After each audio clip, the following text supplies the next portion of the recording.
촛불의 심지가 타닥거리는 소리마저 천둥 소리처럼 들려왔다. 서은은 무릎 위에 올린 두 손을 어찌나 세게 쥐었는지 손마디가 하얗게 질려 감각조차 느껴지지 않았다. 신방의 공기는 무겁고 탁했다. 마치 물속 깊은 곳에 가라앉은 듯 숨을 쉬는 것조차 버거웠다. 창호지 문 너머로 어른거리는 그림자가 바람에 흔들릴 때마다 서은의 어깨는 잘게 떨렸다. 오늘 밤 그녀는 여인이 돼 여인이 아니게 될 것이며 아내이 돼 아내가 아닌 존재가 될 터였다. 사람들은 수군거렸다. 산에 구실을 못하는 내관이 굳이 양반가의 규수를 돈으로 사서 혼례를 치르는 이유가 무엇이겠느냐고 그들은 입을 모아 말했다. 잃어버린 양기를 탐하기 위해 밤새도록 기괴한 방법으로 여인을 괴롭히거나 채워지지 않는 욕망을 해소하기 위해 짐승보다 못한 짓을 저지를 것이라고 말이다. 서은의 뇌리에 박힌 그 흉흉한 소문들은 신방에 홀로 남겨진 이 순간 거대한 괴물이 되어 그녀의 목을 조여오고 있었다. 비단 이불의 매끄러운 감촉이 마치 뱀의 비늘처럼 차갑게 느껴져 소름이 돋았다. 그녀는 눈을 질끈 감았다. 차라리 이대로 기절이라도 하여 눈을 떴을 때 아침이 밝아 있기를 간절히 빌고 또 빌었다. 저 문이 열리면 들어올 사람은 내 남편이 될 김내관이었다. 궁궐 깊숙한 곳에서 임금의 그림자처럼 살며 막강한 권세를 누린다는 자. 그러나 서은에게 그는 권력자가 아니라 자신의 인생을 송두리째 집어삼킨 포식자일 뿐이었다. 불과 보름 전까지만 해도 서은은 몰락해가는 가문의 외동딸로서 비록 끼니를 걱정할지언정 자존심만은 잃지 않으려 애쓰던 처녀였다. 하지만 아버지의 어리석음이 모든 것을 망쳐놓았다. 선비라는 허울 좋은 이름 뒤에 숨어 현실을 도피하던 아버지는 투전판을 기웃거리다 감당할 수 없는 빚을 지고 말았다. 빚쟁이들이 들이닥쳐 가재도구를 때려 부수고 늙은 어머니를 밀치며 행패를 부리던 그날의 기억은 아직도 생생한 악몽이었다. 2년이라도 팔아넘겨야 빚을 갚지 않겠나. 기방에 넘기면 좋기 뼈값은 받을게야. 거친 사내들의 고함 소리와 아버지의 비굴한 울음소리가 뒤섞이던 마당 한가운데서 서은은 죽음을 생각했었다. 차라리 혀를 깨물고 죽어 이 치욕을 끝내고 싶었다. 그때 묘한 향내를 풍기는 중년의 매파가 나타나지 않았더라면 서은은 정말로 그날 밤 우물에 몸을 던졌을지도 모른다. 매파가 내밀었던 조건은 기가 막힌 것이었다. 기생이 되는 대신 내관의 정실 부인이 되라는 것. 쌀 300석과 빚을 모두 청산해 주는 조건이었다. 아버지는 그 말을 듣자마자 덥석 매파의 손을 잡고 눈물을 흘렸다. 딸을 짐승 같은 내관에게 파는 것이나 다름없었음에도 당장 목에 들어온 칼날을 피할 수 있다는 사실에 아버지는 안도했던 것이다. 서은은 아버지를 원망하지 않았다. 아니 원망할 기운조차 남아있지 않았다. 병든 어머니에게 약 한 첩 제대로 써보지 못하고 보낼 수는 없었다. 그녀는 매파가 가져온 비단 옷감을 받아들며 조용히 고개를 끄덕였다. 그것이 자신의 인생을 장사 지내는 수위가 될지라도 선택의 여지는 없었다. 그렇게 팔려오듯 가마에 올라타 이곳 김내관의 사가에 도착한 것이 바로 오늘 낮이었다. 대문은 으리으리했고 하인들은 수십 명에 달했지만 그들의 눈빛에는 하나같이 묘한 경멸과 동정이 서려 있었다. 돈에 팔려온 내시 마누라. 그들의 침묵이 그렇게 말하고 있는 듯했다. 화려한 혼례복을 입고 얼굴에 연지곤지를 찍었지만 서은은 자신이 도살장에 끌려온 소와 다를 바 없다고 느꼈다. 바스락. 문 밖에서 들려오는 미세한 인기척에 서은의 심장이 곤두박질 쳤다. 마침내 올 것이 왔다. 문고리가 돌아가는 둔탁한 소리가 정적을 깼다. 드르륵 미닫이 문이 열리고 밤바람이 훅 끼쳐 들어왔다. 촛불이 위태롭게 흔들리며 방 안의 그림자를 어지럽게 춤추게 했다. 서은은 고개를 들지 못했다. 시선을 바닥에 고정한 채 문지방을 넘어 들어오는 하얀 버선발을 보았다. 발소리는 놀라울 정도로 조용했다. 사내의 거친 발소리가 아니라 마치 구름 위를 걷는 듯 신중하고 조심스러운 걸음걸이였다. 문이 다시 닫히고 정막이 흘렀다. 그는 한동안 움직이지 않고 문가에 서 있었다. 서은의 등줄기로 식은땀이 한 줄기 흘러내렸다. 지금 저 사내는 무슨 생각을 하고 있는 것일까? 겁에 질린 사냥감을 어떻게 요리할지 궁리하고 있는 것일까? 숨이 막혀올 지경이었다. 많이 무서우냐? 낮고 건조한 목소리였다. 내관 특유의 가늘고 째지는 목소리를 상상했던 서은에게 그 목소리는 의외로 묵직하게 다가왔다. 하지만 그 내용이 문제였다. 무서우냐니 당연한 것을 묻는 그 저희가 무엇인지 알 수 없어 서은은 입술을 깨물었다. 대답을 해야 할지 아니면 가만히 있어야 할지 판단이 서지 않았다. 그녀가 아무런 대꾸도 하지 못하고 바들바들 떨고만 있자 사내는 깊은 한숨을 내쉬었다. 그 한숨에는 욕망이나 분노보다는 알 수 없는 깊은 피로감이 배어 있었다. 사내의 발이 천천히 서은 쪽으로 다가왔다. 한 걸음 두 걸음. 서은은 저도 모르게 몸을 뒤로 물렸다. 곧 벽에 등이 닿았다. 더 이상 물러날 곳이 없었다. 그녀는 눈을 질끈 감고 다가올 고통을 예비하며 어깨를 움츠렸다. 머리 위로 그림자가 드리워졌다. 이제 옷고름을 잡아 뜯기거나 머리채를 잡힐 것이라 생각했다. 그러나 닿아온 것은 거친 손길이 아니었다. 머리를 짓누르고 있던 무거운 족두리 위로 조심스러운 손길이 느껴지더니 이내 묵직한 무게감이 사라졌다. 서은은 깜짝 놀라 눈을 떴다. 눈앞에는 단정한 관복 차림의 사내가 족두리를 든 채 서 있었다. 나이는 50줄에 들어선 듯 눈가에는 주름이 잡혀 있었으나 눈빛만은 맑고 깊었다. 김내관 김영선이었다. 그는 족두리를 조심스레 옆 탁자에 내려놓으며 나직하게 말했다. 하루 종일 이걸 쓰고 있느라 목이 꽤나 아팠을 게다. 무거웠을 텐데 미련하게 참고만 있었느냐. 그의 말투는 비난이 아닌 걱정에 가까웠다. 서은은 멍하니 그를 올려다 보았다. 험상내진 괴물의 얼굴도 음흉한 색정광의 얼굴도 아니었다. 그저 고단한 하루를 마친 평범한 중년 사내의 얼굴이었다. 예상치 못한 상황에 서은의 머릿속이 하얗게 비어버렸다. 김내관은 서은의 멍한 표정을 보고는 피식 아주 옅은 미소를 지었다가 이내 표정을 거두었다. 그는 방 한 구석에 놓인 주안상으로 다가가 물주전자를 들었다. 술을 권할 상황은 아닐 테고 목이 탈 테니 물이나 한 잔 마시거라. 그가 건넨 백자 찻잔에는 맑은 냉수가 담겨 있었다. 서은은 떨리는 손으로 잔을 받아들었다. 잔이 입술에 닿자 달그락거리는 소리가 났다. 긴장이 풀리면서 갑자기 갈증이 밀려왔다. 그녀는 체면도 있고 단숨에 물을 들이켰다. 차가운 물이 식도를 타고 내려가자 요동치던 심장이 조금 진정되는 듯했다. 김내관은 그녀가 물을 다 마실 때까지 묵묵히 지켜보다가 빈잔을 받아 다시 상위에 올려놓았다. 그리고는 방 한쪽에 개켜져 있던 침구 쪽으로 몸을 돌렸다. 서은의 긴장이 다시 고조되었다. 이제 잠자리에 들 시간이다. 내관과의 동침. 그것이 어떤 것인지 그녀는 알지 못했다. 한간에 떠도는 소문처럼 도구를 쓸 것인지 아니면 다른 기이한 행위를 강요할 것인지 그녀는 이불자락을 꽉 움켜쥐었다. 하지만 김내관은 서은이 앉아있는 화려한 원앙금침 쪽이 아니라 방구석에 밋밋한 무명 이불 한 채를 꺼내어 들었다. 그는 서은과 가장 멀리 떨어진 창가 쪽에 이불을 깔기 시작했다. 서은은 눈을 동그랗게 뜨고 그 모습을 지켜보았다. 그가 주섬주섬 겉옷을 벗어 횃대 걸고는 속적삼 차림으로 자리에 누워 등잔불을 훅 불어 껐다. 방 안이 순식간에 어둠에 잠겼다. 창호지 문을 통해 들어오는 희미한 달빛만이 방 안의 윤곽을 비추었다. 거기 이불 덮고 편히 자거라.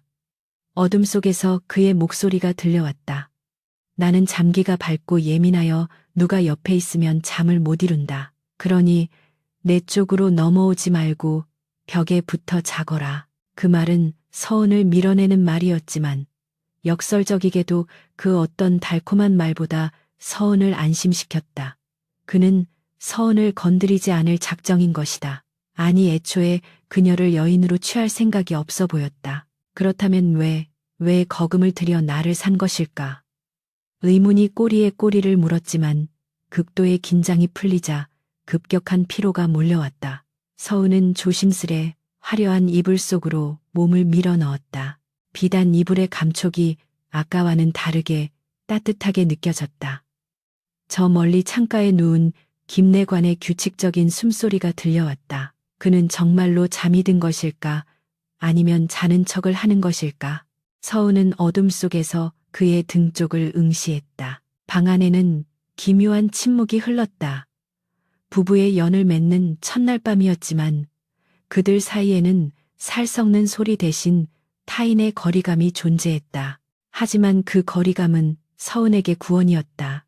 그녀는 베개에 머리를 뉘었다. 문득 오늘 아침 집을 떠날 때 어머니가 손에 쥐어주었던 낡은 놀이개가 생각났다. 부디 살아만 있어 다오. 어머니의 쉰 목소리가 귓가에 맴돌았다. 살아남았다. 적어도 오늘 밤은 무사히 넘겼다. 서은은 캄캄한 천장을 바라보며 눈물을 훔쳤다. 낯선 산에, 그것도 내관의 방에서 느끼는 이 기이한 안도감이라니. 그녀는 자신이 알던 세상의 상식이 이곳에서는 통하지 않을 수도 있겠다는 막연한 예감을 했다. 김내관. 그는 도대체 어떤 사람인가? 괴물이라는 소문 뒤에 숨겨진 그의 진짜 모습은 무엇인가? 새벽녘 다구는 소리에 서은은 화들짝 놀라 잠에서 깼다. 낯선 천장, 낯선 냄새, 잠시 멍하니 있다가 자신이 처한 상황을 깨닫고 벌떡 몸을 일으켰다. 창가 쪽을 보니 이불은 반듯하게 개켜져 있었고 김내관의 모습은 보이지 않았다. 이미 기침하여 궁으로 출사한 모양이었다. 서은은 서둘러 옷매무새를 다듬고 방문을 열었다. 상쾌한 아침 공기가 폐부 깊숙이 들어왔다. 마당에는 하인들이 분주하게 움직이고 있었다. 서은이 마루로 나서자 마당을 쓸던 여종 하나가 흠칫 놀라며 그녀를 쳐다보았다. 그 눈빛에는 어제와 같은 경멸보다는 호기심이 더 짙게 배어 있었다. 첫날 밤을 치르고도 살아나왔구나 하는 듯한 눈빛. 서은은 애써 그 시선을 무시하고 부엌 쪽으로 향하려 했다. 그때였다. 안채의 툇마루 끝에 놓인 작은 소반이 눈에 들어왔다. 하얀 보자기로 덮인 소반 위에는 쪽지 한 장이 놓여 있었다. 서은은 홀린 듯 다가가 쪽지를 집어들었다. 정갈한 필체로 쓰인 글이었다. 아침상은 따로 차리라. 일러두었다. 낯선 곳이라 입맛이 없을 테니 죽을 조금 뜨고 쉬거라. 저녁에 보자. 짧고 건조한 문장이었지만 그 속에 담긴 배려는 서은의 가슴을 묘하게 울렸다. 보자기를 걷어내자 김이 모락모락 나는 잣죽과 정갈한 물김치가 놓여 있었다. 잣죽의 고소한 냄새가 코끝을 자극하자 어제 하루 종일 물 한 모금 제대로 마시지 못했던 위장이 요동쳤다. 서은은 샘마루에 걸터 앉아 숟가락을 들었다. 한 입 떠서 입에 넣으니 따뜻하고 부드러운 죽이 얼어붙었던 몸과 마음을 녹여주는 듯했다. 잣죽 한 그릇에 담긴 온기가 서은에게 말해주고 있었다. 이곳에서의 삶이 지옥만은 아닐지도 모른다고. 하지만 그녀는 아직 몰랐다. 이 잣죽보다 더 뜨겁고 위험한 시련이 담장 밖에서 그녀를 기다리고 있다는 것을, 그리고 그녀를 지켜줄 유일한 방패가 바로 오늘 새벽 말없이 사라진 그 내관이라는 사실을. 날이 밝았음에도 서은의 마음속에는 여전히 짙은 안개가 드리워져 있었다. 김내관의 집은 겉으로 보기에는 평온하고 부유한 양반가의 저택과 다를 바가 없었다. 기와 지붕은 윤기가 흘렀고 마당에 심어진 소나무와 향나무는 주인의 깐깐한 성정을 닮아 흐트러짐 없이 단정하게 가지치기가 되어 있었다. 곳곳간에는 쌀가마니가 그득했고 부엌에서는 고소한 기름 냄새와 밥 짓는 연기가 끊이지 않고 피어올랐다. 배를 자차본 사람만이 알 수 있는 풍요의 냄새였다. 그러나 서은에게 이 풍요는 목에 걸린 생선 가시처럼 거북하고 따가웠다.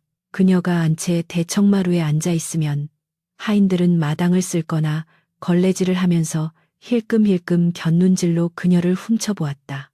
그들의 시선은 마치 진기한 구경거리를 보는 듯했고 입가에는 비릿한 조소가 걸려 있었다. 그들은 서은이 듣지 못할 것이라 여기는지 아니면 들어도 상관없다는 듯이 낮은 목소리로 수군거렸다. 저분이 그 쌀 300석짜리 마님이라지. 찰이 꽃 같은 나이에 넷이 댁으로 팔려오다니 팔자도 참 기구하지. 그러게 말이야. 대감마님께서 밤에 뭐 할 일이 있으시다고 여인을 들이셨을까. 그저 남들 보기에 번듯하게 구색이나 맞추려는 것이겠지. 장식장에 올려둔 화병처럼 말이야. 아이고, 불상도 하셔라. 평생 빈방 독수공방하며 늙어 죽을 운명이니 살아있는 과부나 다름없지 않으냐. 빨래터에 모인 여종들의 수다 소리가 바람을 타고 서은의 귓가에 날아와 꽂혔다. 서은은 무릎 위에 놓인 손을 꽉 쥐었다. 손톱이 살을 파고드는 아픔보다 가슴을 후벼 파는 모멸감이 더 컸다. 화병, 살아있는 과부. 그 잔인한 단어들이 서은의 처지를 적나라하게 묘사하고 있었다. 그녀는 입술을 깨물며 고개를 돌렸다. 억울하다고 소리칠 수도 하인들을 불러다 호통을 칠 수도 없었다. 틀린 말이 하나도 없었기 때문이다. 아버지가 진 빚을 갚기 위해 팔려온 것도 남편 구실 못하는 내관의 아내가 된 것도 모두 부정할 수 없는 사실이었다. 서은은 자신이 이 집의 안주인이 아니라 그저 돈으로 거래된 값비싼 물건에 불과하다는 사실을 뼈저리게 실감했다. 오후가 되자 집안 살림을 도맡아 하는 늙은 청지기가 안채로 들어왔다. 그는 꼬장꼬장한 인상에 매서운 눈매를 가진 노인이었다. 그는 서은에게 곱간 열쇠꾸러미와 장부 몇 권을 내밀었다. 마님 대감마님의 분부로 안살림을 맡기라 하셨습니다. 허나 이 집안의 법도가 엄하고 살림 규모가 작지 않으니 당분간은 제가 돕는 것이 옳을 줄 아옵니다. 그의 말투는 깍듯했으나 눈빛에는 서은을 얕잡아 보는 기색이 역력했다. 갓 들어온 어린 신부가, 그것도 몰락한 가문에서 팔려온 여자가 무엇을 알겠냐는 무언의 무시였다. 서은은 열쇠꾸러미를 받아들었다. 묵직한 쇠붙이의 무게가 손목을 짓눌렀다. 이것은 권력의 상징이 아니라 그녀를 이 집에 타삼해는 족쇄처럼 느껴졌다. 서은은 떨리는 목소리를 애써 감추며 담담하게 말했다. 알겠소. 내 부족한 점이 많으니 자네가 많이 도와주게. 그녀의 차분한 대응에 청지기는 의외라는 듯 눈썹을 꿈틀거렸으나 이내 고개를 숙이고 물러갔다. 해가 서산으로 넘어가고 땅거미가 질 무렵 대문 밖에서 인기척이 들렸다. 김 내관이 퇴청한 것이다. 서은은 황급히 옷매무새를 다듬고 마중을 나갔다. 대문을 들어서는 김 내관의 얼굴은 어제보다 더 지쳐 보였다. 궁궐에서의 하루가 얼마나 고단했는지 짐작게 하는 낯빛이었다. 그는 서은을 보자마자 멈칫하더니 이내 씁쓸한 미소를 지었다. 나와보지 않아도 된다. 일렀거늘. 날이 차니 어서 들어가거라. 그의 목소리는 여전히 건조했지만 그 속에 담긴 미세한 온기를 서은은 느낄 수 있었다. 하인들의 노골적인 무시와 비웃음 속에 있다가 남편인 그의 목소리를 들으니 기묘하게도 안도감이 밀려왔다. 그는 내관이었고 자신을 산 주인이었지만 이 집안에서 유일하게 서은을 사람으로 대우해주는 존재였다. 저녁상을 물리고 난 뒤 두 사람은 다시 어색한 침묵 속에 마주 앉았다. 어제와 마찬가지로 김내관은 서은과 멀찌감치 떨어진 곳에 자리를 잡았다. 그는 품에서 헝겊으로 싼 묵직한 꾸러미를 꺼내 서은의 앞에 밀어놓았다. 풀어보거라. 서은은 조심스레 매듭을 풀었다. 비단이나 폐물을 예상했던 그녀의 눈이 휘둥그레졌다. 헝겊 속에서 나온 것은 낡은 서책 3권이었다. 표지가 손때가 묻어 반질반질한 소학과 당시선, 그리고 꽤 귀해 보이는 필사본 소설책이었다. 서은은 떨리는 손으로 책을 어루만졌다. 몰락하기 전 아버지의 서재에서 몰래 책을 훔쳐 읽으며 밤을 지새우던 기억이 떠올랐다. 가세가 기울면서 책이란 책은 모두 팔아치워야 했기에 글을 읽는 즐거움을 잊고 산지 오래였다. 내 듣자 하니 처가에서 자랄 때 글 읽는 재주가 남달랐다 들었다. 김내관이 찻잔을 만지작거리며 무심하게 말했다. 이 집에는 말동무할 사람도 없고 종일 적적할 터이니 심심풀이라도 하라고 구해왔다. 규방에 갇혀 바느질이나 하는 것보다는 글을 읽는 것이 낫지 않겠느냐. 서은은 고개를 들어 그를 바라보았다. 그의 시선은 서은이 아니라 허공 어딘가를 향해 있었다. 마치 쑥스러움을 감추려는 소년 같은 모습이었다. 하인들은 서은을 장식품 취급했지만 이 사내는 서은이 가진 내면의 갈증을 꿰뚫어 보고 있었다.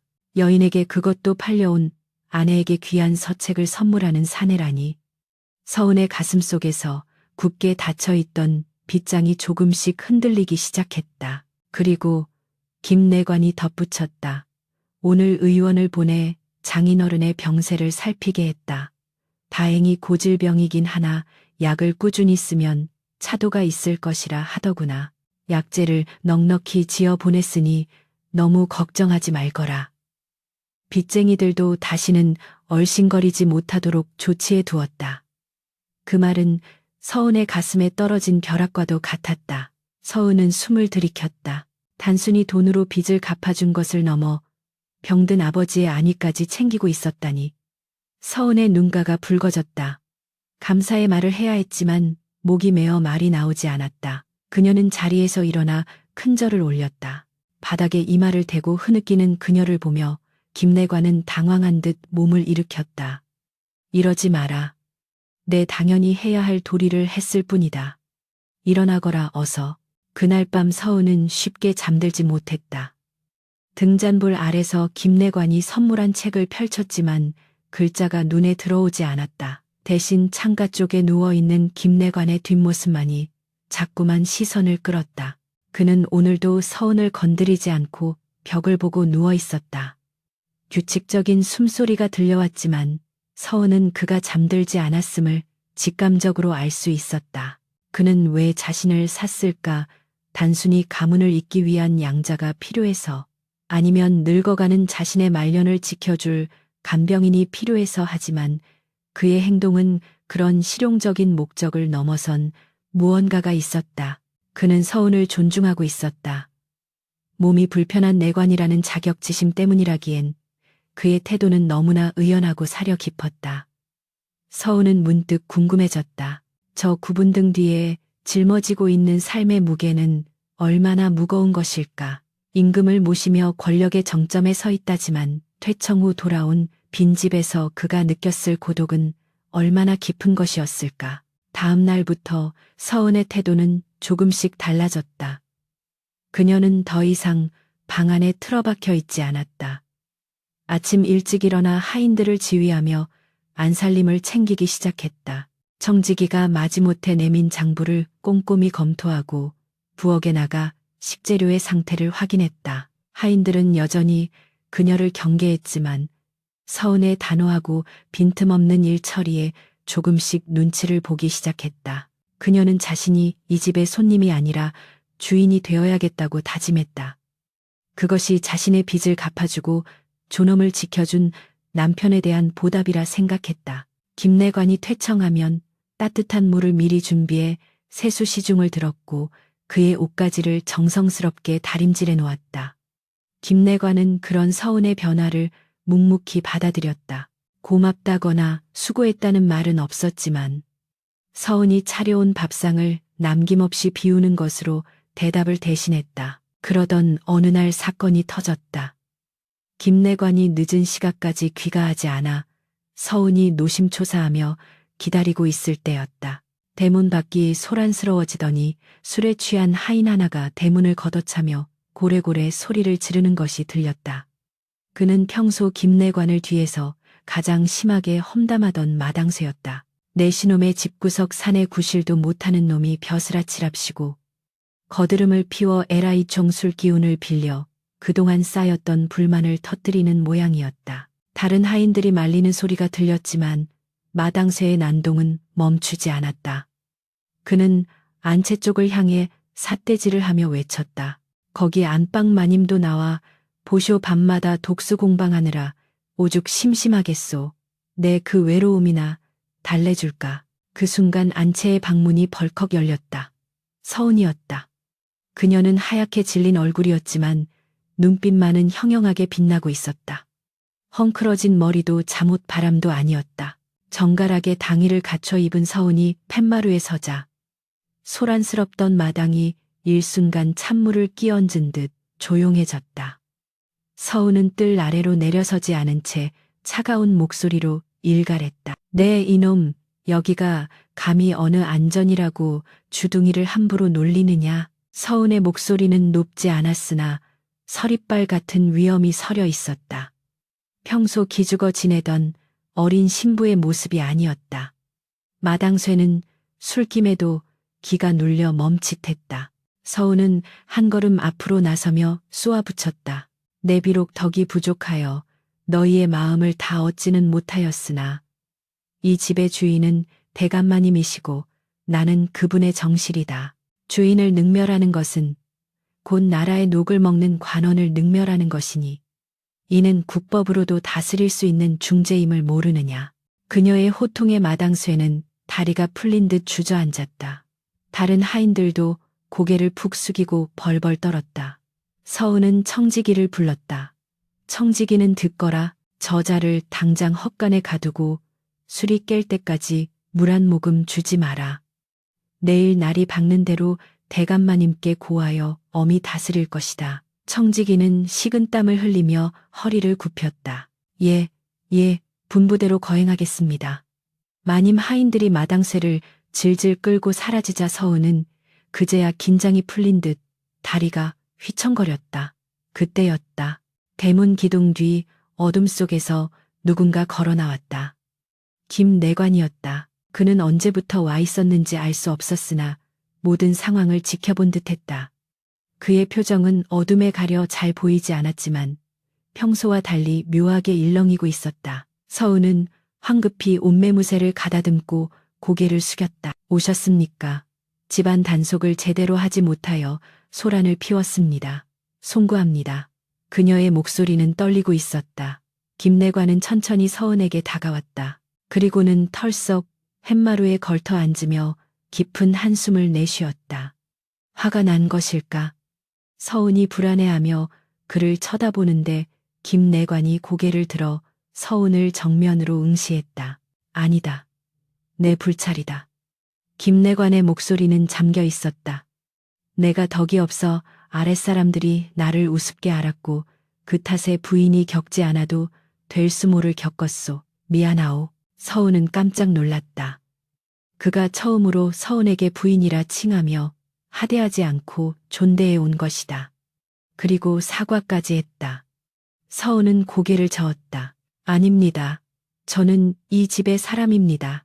제 남편을 욕보이는 자를 어찌 가만히 두고 보겠습니까? 그녀의 입에서 남편이라는 단어가 자연스럽게 흘러나왔다. 그 순간 김내관의 눈동자가 흔들렸다. 그는 잠시 아무 말 없이 서은을 바라보다가 소매자락에서 무언가를 꺼냈다. 그것은 향긋한 냄새가 나는 곶감 한 꼬치였다. 오다 보니 장터의 곶감이 좋더군. 책 읽다 출출할 때 먹으라고 사왔소. 무뚝뚝하게 건네는 그 곶감 꼬치에서 서은은 세상 그 어떤 보석보다 더 값진 진심을 느꼈다. 이 사내는 화려한 언변으로 사랑을 속삭일 줄도 뜨거운 포옹으로 여인을 안을 줄도 몰랐다. 하지만 험한 세상의 비바람으로부터 자신을 지켜주기 위해 묵묵히 울타리가 되어주고 있었다. 그리고 서은 역시 방금 전 그를 위해 자신의 목소리를 냈다. 두 사람 사이에 놓여있던 보이지 않는 벽 하나가 허물어지는 밤이었다. 담장 너머 세상 사람들이 몰아 떠들든 적어도 이 담장 안에서 두 사람은 서로에게 필요한 존재가 되어가고 있었다. 마당에 뜬 달이 유난히 밝고 시리도록 아름다웠다. 겨울바람이 유난히 매서운 밤이었다. 창호지 문을 덜컹거리게 만드는 바람 소리는 마치 굶주린 짐승의 울음소리처럼 흉흉했다. 서은은 화로에 숯을 더 넣으며 불안한 눈빛으로 문을 바라보았다. 자정이 훌쩍 넘은 시각이었으나 김내관은 돌아오지 않고 있었다. 궁궐에 병고라도 생긴 것일까? 아니면 눈길에 미끄러져 낭패라도 당한 것은 아닐까? 며칠 전부터 그의 안색이 흑빛이었던 것이 자꾸만 마음에 걸렸다. 그는 내색하지 않으려 애썼으나 서은의 눈을 피할 수는 없었다. 식사 때 숟가락을 드는 손이 미세하게 떨리고 있었고 이따금 가슴을 부여잡고 가쁜 숨을 몰아쉬곤 했다. 체기가 있어 그러니 신경 쓰지 마라. 그는 그렇게 말하며 서은을 안심시키려 했지만 서은은 그것이 단순한 체증이 아님을 직감하고 있었다. 권력의 정점이라는 궁궐은 화려해 보이지만 실상은 피 튀기는 전쟁터나 다름없었다. 임금의 그림자로 산다는 것은 매 순간 칼날 위를 걷는 것과 같은 극도의 긴장을 요구하는 일일 테니 말이다. 그때였다. 대문 밖에서 쿵 하는 둔탁한 소리와 함께 다급한 하인의 비명소리가 들려왔다. 대감마님, 대감마님, 정신 차리십시오. 서은은 화들짝 놀라 방문을 박차고 나갔다. 근마루를 내려서자마자 차가운 눈발이 얼굴을 때렸다. 대문 쪽을 보니 가마꾼들이 당황하여 어쩔 줄 몰라 하고 있었고 김내관은 가마에서 내리다 말고 바닥에 쓰러져 있었다. 청지기가 그를 업으려 끙끙대고 있었다. 서은은 신발을 제대로 신을 새도 없이 버선발로 눈 덮인 마당을 가로질러 달려갔다. 가까이서 본 김내관의 얼굴은 시체처럼 창백했고 이마에서는 식은땀이 비오듯 흐르고 있었다. 몸은 불덩이처럼 뜨거웠다.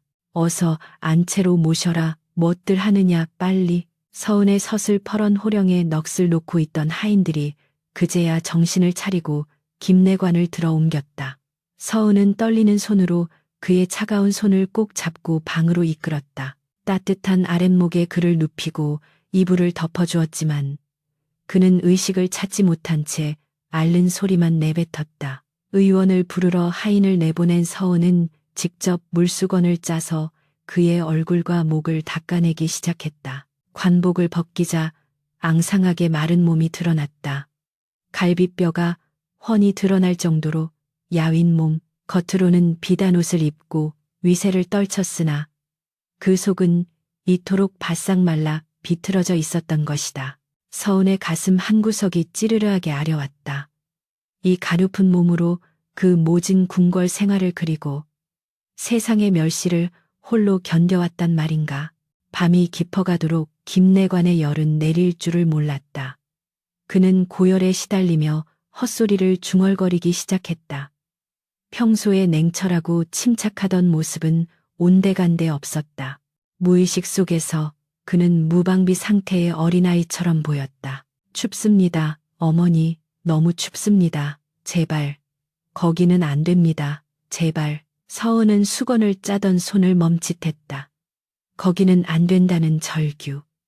그것은 필시 그가 환관이 되던 날의 기억일 것이다.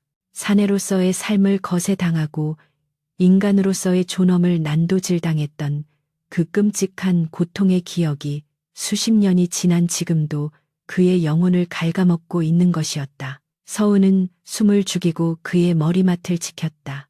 눈을 감고 괴로워하는 그의 얼굴 주름 사이사이에 고여있는 깊은 슬픔을 보았다. 사람들은 그를 고자라, 비웃고 탐욕스러운 내시라 손가락질했지만 지금 서은의 눈앞에 있는 사람은 그저 상처 입고 짐승처럼 울부짖는 가여운 영혼일 뿐이었다.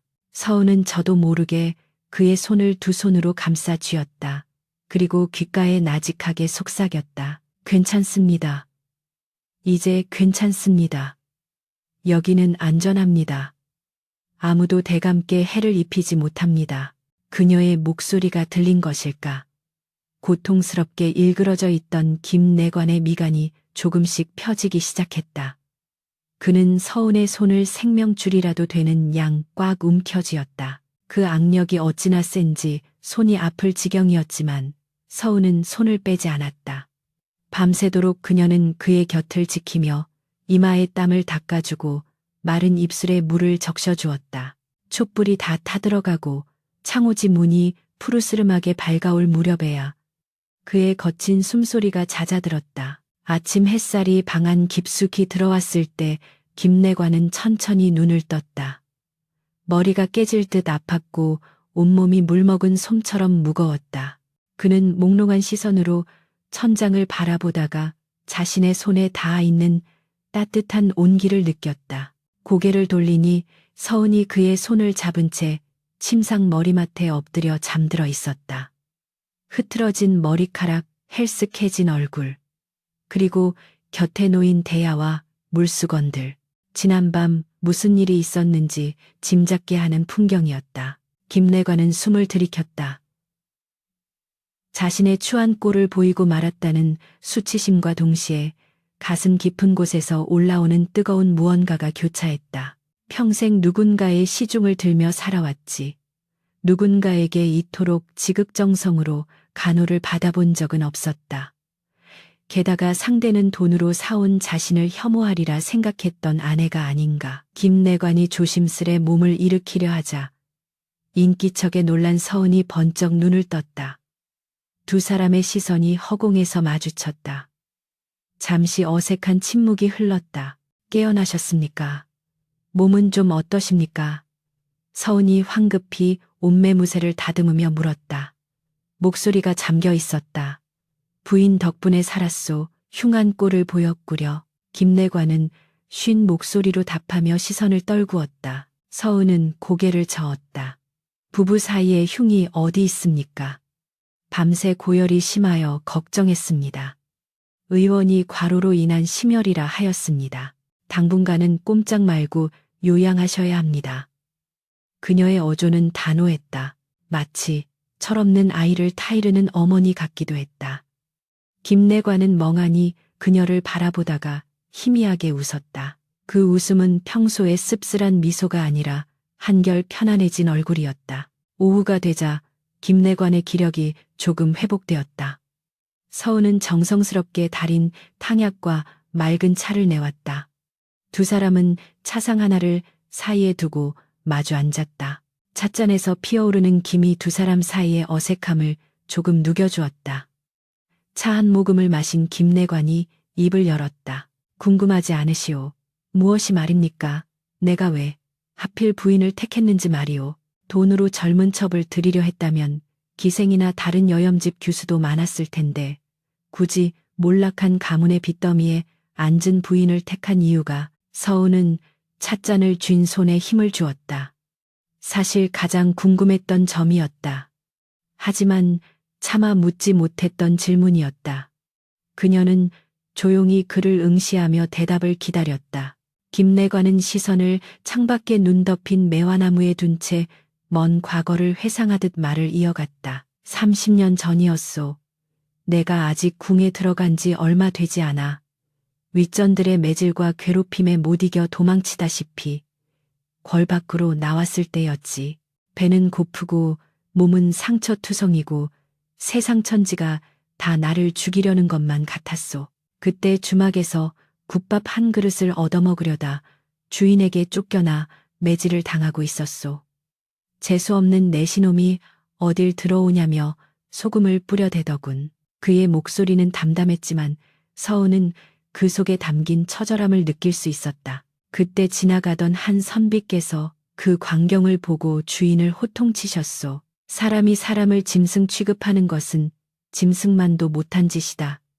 라고 하시며 손수 흙투성이가 된 나를 일으켜 세우고 먼지를 털어주셨지. 그리고는 당신의 밥상에 나를 앉히고 따뜻한 국밥 한 그릇을 사주셨소. 내시라고 고자라고 다들 침뱉기 바쁜 세상에서 처음으로 나를 사람 대접해준 분이었소. 김내관이 서은을 돌아보았다. 그의 눈가가 붉게 물들어 있었다. 그분이 바로 부인의 조부님이신 구서 대감님이시여. 서은은 숨을 멈췄다. 할아버지가 그녀의 기억 속에 할아버지는 언제나 꼿꼿하고 대쪽 같은 분이셨다. 하지만 그 엄격함 뒤에 그런 따뜻한 일화가 있었을 줄은 꿈에도 몰랐다. 나는 그 국밥 한 그릇의 온기를 평생 잊지 못하고 살았소. 궐에서 온갖 수모를 겪고 권력 다툼에 피가 마를 때마다 그날의 기억을 떠올리며 버텼지. 언젠가 그분께 은혜를 갚고 싶었으나 벼슬길이 달라 기회가 닿지 않았소. 그러다 얼마 전서 대감님의 가문이 공경에 처했다는 소식을 들었소. 아드님이 빚에 쫓겨 외동딸을 기방에 팔아넘길 위기라는 소식도. 김내관은 잠시 말을 멈추고 찻잔을 만지작거렸다. 그래서 매파를 보냈소. 내가 부인을 산 것은 욕정을 채우기 위함도 늙은이의 수발을 들게 하기 위함도 아니었소. 그저 서 대감님의 혈육이 진흙탕에 떨어지는 것을 두고 볼 수 없었기 때문이요. 그것이 내가 할 수 있는 유일한 보은이라 생각했소. 서은의 눈에서 눈물이 주르륵 흘러내렸다. 오해였다. 모든 것이 오해였다. 그녀는 자신이 비참하게 팔려온 희생양이라 생각했으나 사실은 가장 깊은 은혜의 밧줄이 그녀를 구워올린 것이었다. 이 사내는 그녀의 육체를 탐한 것이 아니라 그녀의 가문과 존엄을 지켜주기 위해 자신의 재산과 평판을 건 것이었다. 내시가 양반집 규수를 돈으로 샀다는 세상의 비난을 감수하면서까지 말이다. 어찌 이제야 말씀하십니까? 서은이 울먹이며 말했다. 부끄러웠소. 은혜를 갚는다는 명목이었으나 결과적으로는 부인의 인생을 내시의 아내라는 굴레에 가두는 꼴이 되었으니 차마 떳떳하게 말할 수 없었소. 그저 미안하고 또 미안할 따름이요. 서은은 고개를 세차게 저었다. 그녀는 자리에서 일어나 김내관의 앞으로 다가갔다. 그리고 털썩 무릎을 꿇고 그의 손을 두 손으로 감싸 쥐었다. 김내관이 놀라 손을 빼려 했으나 서은은 놓지 않았다. 그녀의 손에서 전해지는 온기가 김내관의 차가운 손을 녹였다. 아닙니다. 대감께서는 저를 구해주셨습니다. 빚쟁이들의 소나귀에서 그리고 무엇보다 절망이라는 늪에서 저를 건져주셨습니다. 조부님께서 대감께 국밥 한 그릇을 대접했다면 대감께서는 저에게 생명을 주신 것입니다. 서은은 눈물 젖은 눈으로 그를 올려다보았다. 이제 그녀의 눈에 그는 더 이상 거세된 사내도 권력에 찌든 환관도 아니었다. 누구보다 뜨거운 심장을 가진 진정한 사내 대장부보다 더 큰 의기를 가진 사람이었다. 저는 대감의 아내입니다. 세상 사람들이 뭐라 하든 상관없습니다. 저는 대감의 곁에서 대감의 뜻을 받들고 대감의 아픔을 나누며 살 것입니다. 그것이 제가 선택한 길이고 이제는 제가 원해서 걷는 길입니다. 서은의 단호한 고백에 김내관의 눈동자가 심하게 흔들렸다. 그는 떨리는 손을 들어 조심스럽게 서은의 뺨에 흐르는 눈물을 닦아주었다. 거친 손가락 끝이 닿자 서은은 눈을 감고 그 손길을 받아들였다. 고맙소. 정말 고맙소 부인. 그의 목소리는 물기에 젖어 있었다. 방 안을 가득 채우던 차가운 공기가 사라지고 대신 설명할 수 없는 따뜻한 기운이 감돌았다. 그것은 남녀 간의 정욕과는 차원이 다른 두 영혼이 서로의 상처를 알아보고 보듬어 안는 순간의 숭고한 열기였다. 김내관의 가슴 속에 꽁꽁 얼어붙어 있던 빙벽이 와르르 무너져 내리는 소리가 들리는 듯했다. 서은은 다시 자리에 앉아 식어버린 차를 버리고 김이 모락모락 나는 새 차를 따랐다. 찻잔에 비친 두 사람의 얼굴이 일렁였다. 대감이 차의 향이 참으로 좋습니다. 매화차요. 눈 속에서도 피어나는 매화처럼 고난 속에서도 향기를 잃지 말라는 뜻이지. 저희도 그리 살 것입니다. 저 눈보라치는 세상 밖으로 은은하지만 결코 꺾이지 않는 향기를 내뿜으며 말입니다. 두 사람은 마주보고 미소 지었다. 창밖에는 여전히 눈이 내리고 있었지만 신방 안은 봄날처럼 따스했다. 그러나 이 평화가 폭풍 전야의 고요라는 것을 그들은 아직 알지 못했다. 서은의 아버지를 대잠했던 악랄한 고리대금업자 박 주인이 김내관의 정적들과 결탁하여 이 집의 담장을 넘볼 음모를 꾸미고 있다는 사실을. 봄 기운이 완연하여 매화가 지고 벚꽃이 흐드러지게 피어났건만 김내관의 집 담장 안에는 한겨울보다 더 매서운 한파가 몰아치고 있었다. 평온하던 일상은 예고 없이 날아든 돌멩 하나에 산산조각이 났다. 도성 곳곳에 흉흉한 방문이 나붙기 시작한 것이다. 내시 김영선이 권세를 이용하여 양반가의 여식을 겁탈하고 돈으로 사들여 첩으로 삼았다. 고자 주제에 음란한 욕심을 채우려 조강지처를 버리고 어린 년을 탐하니 하늘이 노할 일이다. 입에 담기조차 민망한 내용들이 적힌 벽서는 순식간에 장터와 우물가를 넘어 조정 대신들의 귀에까지 들어갔다. 이것은 단순한 소문이 아니었다. 김내관이 모시는 주상 전하의 총애를 시기한 반대파 세력, 그리고 서은의 집안을 파멸로 몰아넣었던 악질 고리대금 업자 박 주인이 결탁하여 꾸민 치밀한 덫이었다. 대감마님 의금부에서 나졸들이 들이닥쳤습니다. 청지기의 다급한 외침과 함께 안채마당으로 관군들이 쏟아져 들어왔다. 그들의 발소리는 벚꽃잎을 지식일 만큼 거칠고 난폭했다. 서은은 사색이 되어 방문을 열었다. 마당에는 오라를 든 나졸들이 살기를 띠며 서 있었고 그 앞에는 의금부 도사가 뒷짐을 진 채 거만하게 서 있었다. 김내관은 이미 관복을 갖춰 입고 대청마루에 나와 있었다. 그는 마치 이 사태를 예견이라도 한 듯 태연한 표정이었으나 뒷짐진 손은 미세하게 떨리고 있었다. 김영선 그대는 양반가의 규수를 매매하고 국법을 어지럽힌 혐의로 고발당하였다. 당장 의금부로 압송하라는 어명이니 순순히 오라를 받으라. 도사의 서슬퍼런 호통에도 김내관은 동요하지 않았다. 그는 천천히 마당으로 내려섰다. 나졸들이 거칠게 그의 팔을 낚아채고 붉은 오라로 몸을 결박했다. 굴욕적인 순간이었으나 그는 고개를 꼿꼿이 들었다. 그때 서운이 비명을 지르며 매마루를 뛰쳐내려왔다. 이게 무슨 짓입니까? 대감께서 무슨 죄를 지으셨다고 이러는 겁니까? 놓으시오. 당장 이거 놓지 못하겠소. 서은이 나졸들의 팔을 붙잡고 매달리자 김내관이 급히 몸을 돌려 그녀를 제지했다. 부인 물러서시오. 그의 목소리는 엄했다. 그러나 그 눈빛은 애절하게 서은을 달래고 있었다. 내 결백함은 하늘이 알고 땅이 알 것이오. 허니 경거망동하지 말고 집을 지키고 있으시오. 부디 내 걱정은 하지 말고. 그는 마지막으로 서은을 깊이 응시한 뒤 나졸들에게 끌려 대문 밖으로 사라졌다. 대문이 쾅 닫히는 소리가 서은의 가슴을 철퇴로 내리치는 듯했다. 서은은 그 자리에 주저앉아 통곡했다. 죄 없는 사람이, 평생을 그림자처럼 숨죽여 살아온 사람이 이제는 억울한 누명을 쓰고 죽음의 문턱으로 끌려갔다. 억울했다. 분했다. 그리고 무엇보다 두려웠다. 이대로 그를 잃을 수는 없었다. 서은은 입술을 깨물어 피가 배어 나올 때까지 울음을 삼키다 벌떡 일어났다. 눈물로 얼룩진 그녀의 눈에 도끼가 서렸다. 청지기 당장 가마를 대령해라. 마마님, 어디를 가시려고요? 지금 밖은 위험합니다. 관하로 갈 것이다.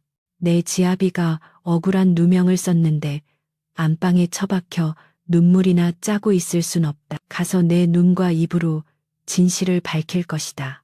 서은은 안방으로 들어가 장롱 깊숙한 곳에서 무언가를 꺼냈다.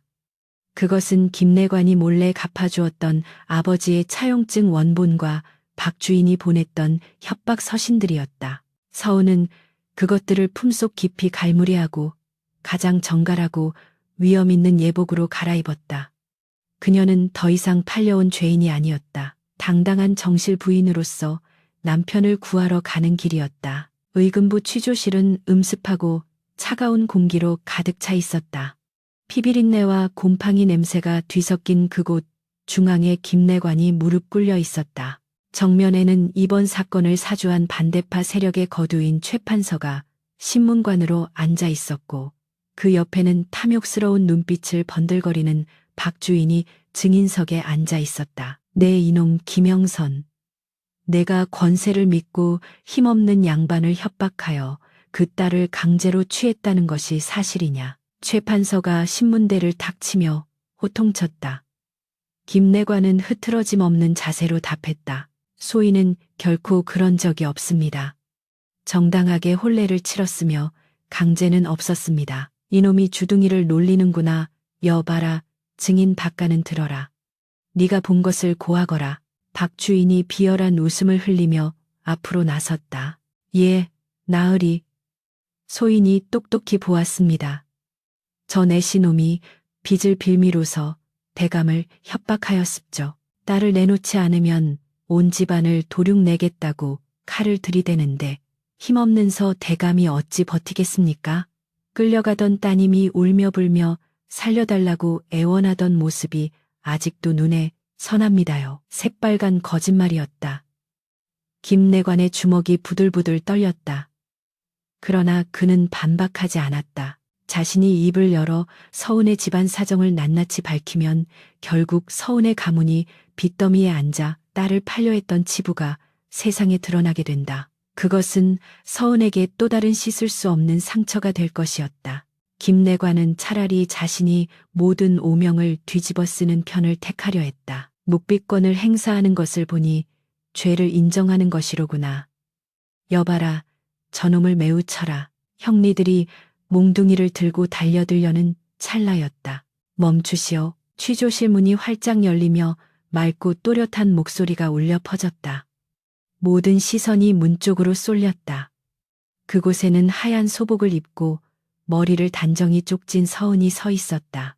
그녀의 얼굴은 창백했지만 눈빛만은 횃불처럼 타오르고 있었다. 김내관은 경악하여 소리쳤다. 부부인 여기가 어디라고 옵니까?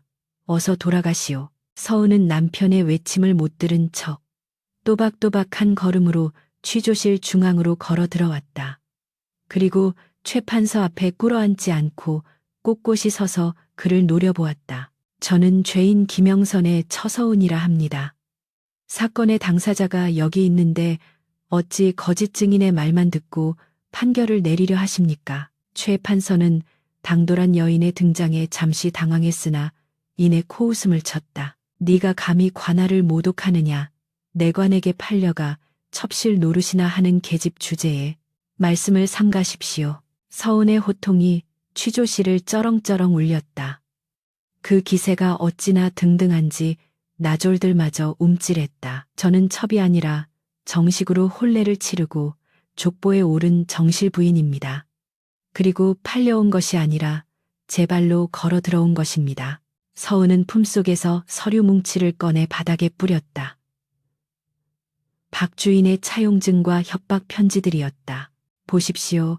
여기 저 사악한 박가가 저희 아버지를 협박하여 쓴 가짜 차용증과 이자를 수십 배로 불려 착취한 증거들이 있습니다. 제 남편 김영선은 이 빚을 대신 갚아주었을 뿐 아니라 단 한 번도 저에게 비탄감을 빌미로 부부의 연을 강요하지 않았습니다. 서은은 숨을 고르고 무릎을 꿇고 있는 김내관을 바라보았다. 그녀의 눈시울이 붉어졌다. 사람들은 말합니다. 내관은 사내구실을 못하는 반쪽짜리 인간이라고. 허나 제가 겪은 제 지아비는 이 세상 그 어떤 사내보다 온전하고 따뜻한 분이었습니다. 굶주린 이에게 밥을 주고 헐벗은 이에게 옷을 주며 병든 장인을 위해 약을 지어 보내는 이분을 두고 짐승이라 욕한다면 돈 몇 푼에 양심을 팔고 권력의 빌부터 무고한 사람을 해하려는 저 박가놈과 나으리들이야말로 짐승만도 못한 것들이 아닙니까? 취조실 안은 찬물을 끼얹은 듯 정적에 휩싸였다. 서은의 절규에 가까운 변론은 듣는 이들의 폐부를 찔렀다. 최 판서의 얼굴이 불그락푸르락해졌다. 박 주인은 쥐구멍이라도 찾으려는 듯 슬금슬금 뒷걸음질 쳤다. 이 인연이 미쳤구나. 감히 판서를 능멸해. 여봐라. 저 독한 년을 당장 끌어내고 주리를 틀어라. 최 판서가 악을 쓰며 명령했다. 나졸들이 머뭇거리며 서은에게 다가오자 김내관이 포효하듯 몸을 일으키려 했다. 내 부인에게 손대지 마라. 그때였다. 취조실 안쪽의 병풍 뒤에서 묵직한 기침 소리가 들려왔다. 그만하면 되었다. 모두가 숨을 멈췄다. 병풍이 걷히고 모습을 드러낸 이는 다름 아닌 도승지였다. 임금의 비서실장 격인 그가 암행으로 이 재판을 지켜보고 있었던 것이다. 도승지는 싸늘한 눈으로 최판서와 박 주인을 일별했다. 최판서 자네가 이번 사건을 공정하게 처리한다 하여 지켜보았거늘 아주 가관이군. 증거는 명백하고 증인의 말은 앞뒤가 맞지 않는데 어찌 억지를 부리는가. 최판서는 사시나무 떨듯 떨며 바닥에 납작 엎드렸다.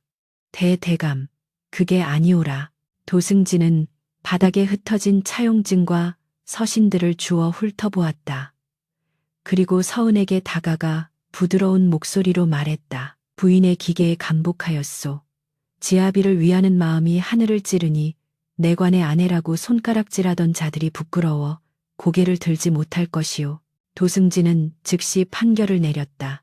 무고한 김영선은 즉시 방면하고 거짓 증언과 사문서 위조를 일삼은 박 주인은 곤장 100대에 처하고 재산을 몰수하여 관비로 충당하며 권력을 남용하여 재판을 조작하려 한 죄, 판서는 파직하고 유배를 보내라는 어명이 내려졌다. 박 주인이 비명을 지르며 끌려나가고 최 판서가 망연자실하게 주저앉는 아수라장 속에서 김내관의 오라가 풀렸다. 그는 풀려나자마자 비틀거리는 몸을 이끌고 서은에게 다가갔다.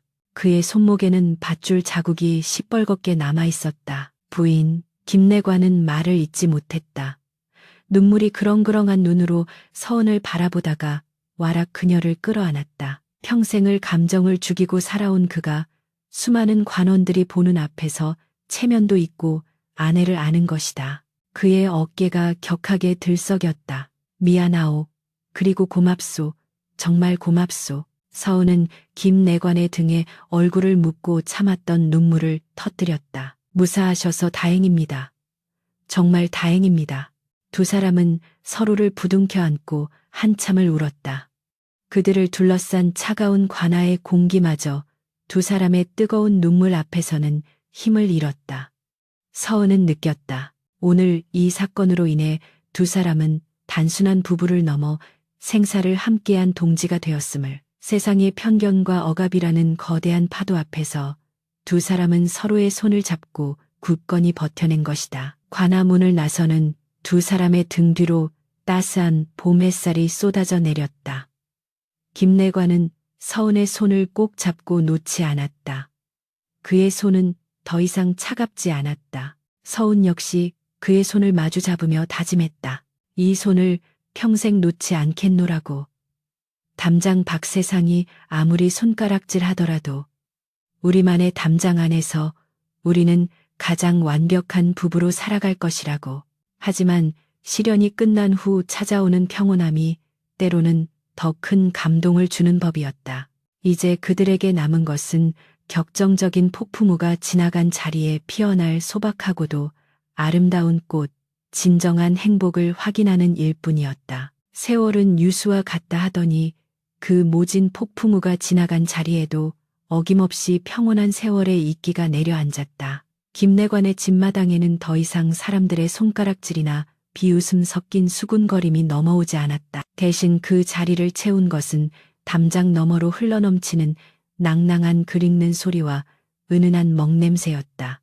봄 햇살이 따사롭게 내리쬐는 대청마루 7살 난 사내아이가 고사리 같은 손으로 붓을 꼭 쥐고 한자 정성스레 글씨를 쓰고 있었다. 그 곁에는 관복 대신 편안한 도포를 입은 김내관이 인자한 미소로 아이를 지켜보고 있었고, 서은은 마당 한켠의 화단에서 모란꽃을 손질하다가 이따금 허리를 펴고 그 흐뭇한 광경을 바라보았다. 아이의 이름은 연우였다.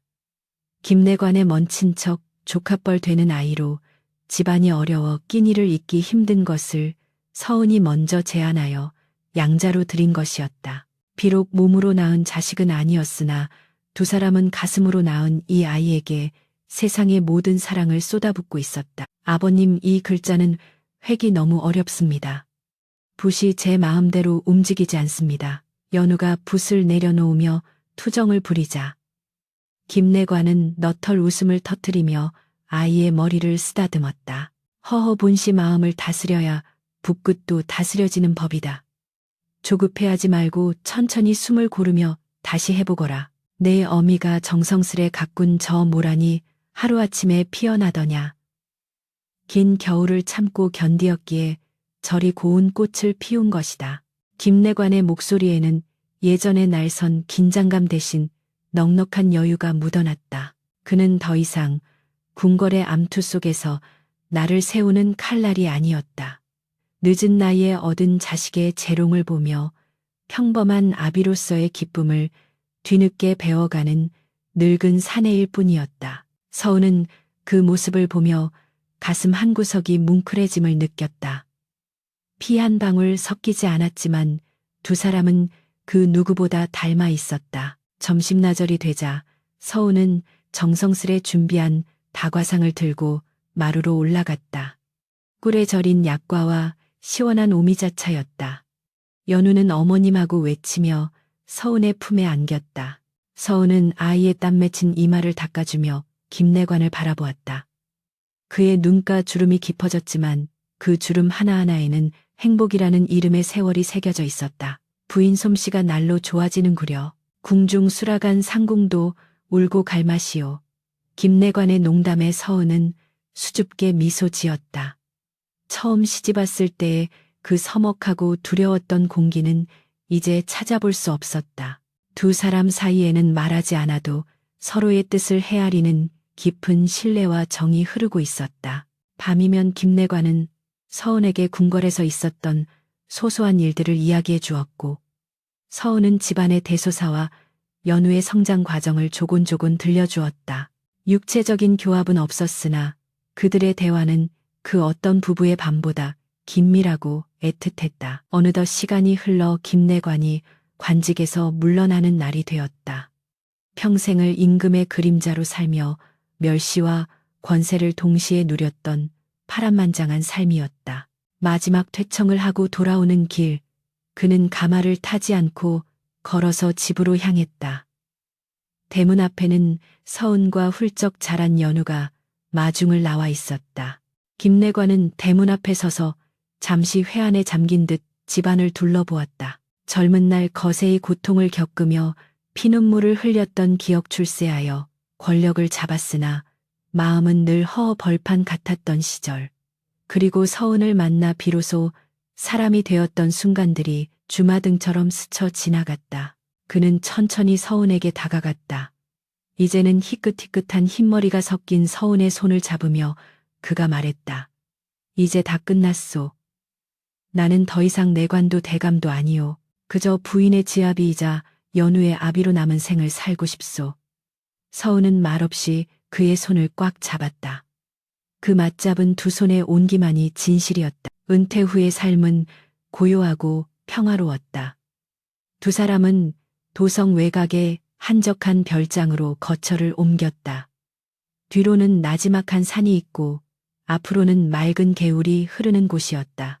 김내관은 텃밭을 일구며 소일거리를 했고 서은은 마을 아이들에게 글을 가르치며 존경받는 스승이 되었다. 마을 사람들은 더 이상 그들을 내시 부부라며 수군거리지 않았다. 대신 덕막 높은 김노인 댁이라 부르며 흉년이 들면 곡식을 나누어 주고 병자가 생기면 약을 지어주는 두 사람의 인품을 칭송했다.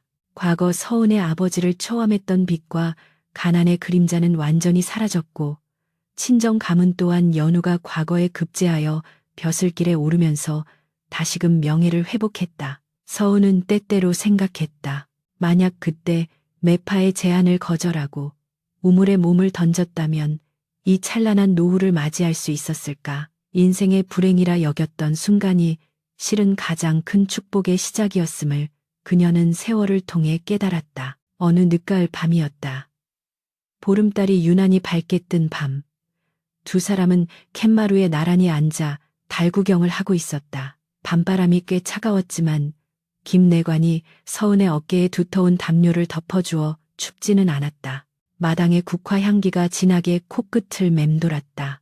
김내관은 따뜻한 찻잔을 손에 쥐고 먼 산을 바라보며 입을 열었다. 부인 내 부인에게 늘 묻고 싶은 것이 있었소. 허나 답을 듣기가 두려워 차마 묻지 못했지. 서은이 의아한 듯 그를 쳐다보았다. 무엇입니까? 이제 와서 두려울 것이 무엇이 있겠습니까? 김내관은 씁쓸한 미소를 지으며 찻잔을 만지작거렸다. 후회하지 않소. 평범한 사내를 만나 아이를 낳고 남들처럼 알콩달콩 사는 삶. 그런 평범한 여인의 행복을 나 같은 반쪽짜리 사내 때문에 포기한 것을 한 번이라도 원망한 적 없소. 그것은 김내관의 가슴속 깊은 곳에 평생 박혀있던 가시였다. 아무리 서은이 정성을 다하고 사랑을 보여주어도 내관이라는 자신의 태생적 결핍이 그녀를 불행하게 만들었을지도 모른다는 자격지심. 서은은 잠시 아무 말 없이 달을 올려다보았다. 그리고 천천히 고개를 돌려 김영선의 눈을 똑바로 응시했다. 세월의 흐름 속에 눈꺼풀은 처지고 눈동자는 흐릿해졌지만 그 안에 담긴 서은을 향한 사랑만은 여전히 맑고 깊었다. 서은은 조용히 미소 지으며 대답했다. 대감 사람들이 말하는 남들 같은 행복이 무엇입니까? 사지 멀쩡한 사내와 혼인하여 매일같이 싸우고 미워하며 사는 부부도 많고 자식 낳아 기르면서도 정작 마음은 남보다 못한 사이도 허다합니다. 제가 생각하는 부부란 같은 곳을 바라보며 서로의 아픈 곳을 쓰다듬어주고 비가 오면 함께 우산을 쓰고 걸어가는 동무 같은 것입니다. 서은은 김내관의 거친 손을 자신의 뺨에 가져다 대었다. 저는 대감을 만나 제 존엄을 지켰고 대감을 만나 사람을 사랑하는 법을 배웠으며 대감을 통해 진정한 가족의 의미를 알았습니다. 육체의 정욕은 한순간 불타오르다 꺼지는 촛불과 같지만 우리가 나눈 마음의 정은 저 하늘의 달처럼 영원히 지지 않을 것입니다. 다시 태어난다 해도 저는 대감의 아내로 살 것입니다. 그러니 그런 슬픈 질문은 거두어 주십시오. 서은의 진심 어린 고백에 김영선의 눈에서 눈물 한 방울이 툭 떨어졌다. 그는 떨리는 손으로 서은을 와락 끌어안았다. 늙고 병든 육체였으나 그 포옹만큼은 청춘의 그것보다 더 뜨겁고 단단했다. 고맙소. 내 평생 가장 잘한 일이 있다면 궐에서 살아남아 권세를 잡은 것도 아니요.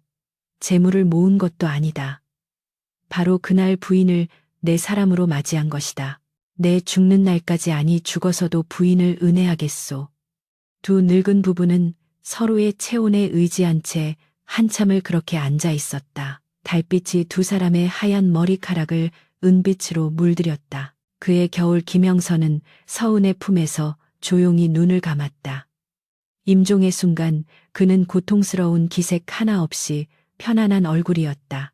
연우가 통곡하며 아버지의 마지막을 배웅했고 서은은 눈물 대신 환한 미소로 남편을 보냈다. 먼저 가서 기다리세요. 내 할 일을 다 마치고 훗날 촌로가 되어 다시 만날 때 그때는 제가 대감께 따뜻한 국밥 한 그릇 대접하겠습니다. 장례는 검소했으나 조문객의 발길은 끊이지 않았다. 내관으로서가 아니라 한 인간으로서 그가 베푼 덕을 기억하는 이들이었다. 김영선이 떠난 후에도 서은은 슬픔에 잠식되지 않았다. 그녀는 남편이 남긴 사랑과 유지를 받들어 남은 생을 더욱 단단하게 살아갔다. 연우를 훌륭한 목민관으로 키워냈고 자신의 재산을 털어 가난한 아이들을 위한 서당을 지었다. 세월이 흘러 서은 역시 흙으로 돌아가는 날 그녀는 유언으로 남편의 묘 옆에 묻어달라 하였다. 사람들은 내관의 묘 옆에 정실 부인의 묘가 나란히 들어서는 것을 보고 기이하다 여겼으나 그 비석에 새겨진 글귀를 보고는 모두 고개를 숙였다.